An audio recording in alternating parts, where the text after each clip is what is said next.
বানাবো চিড়ের পোলাও, যাকে পোহাও বলে। আমি কড়াইয়ে তেল দিলাম, তারপর কারি পাতা দিলাম, এতে সব সবজি দিয়ে দেবো। এবার এক এক করে নুন দেবো,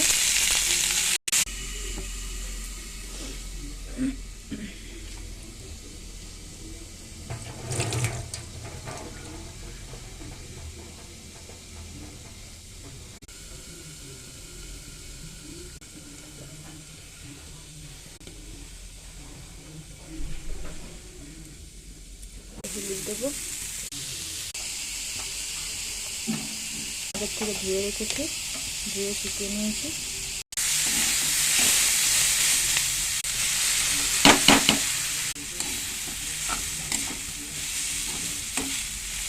রাখা বাদামগুলো দিয়ে দিলাম, একটু কাগজি লেবুর রস দিয়ে দিতে হবে।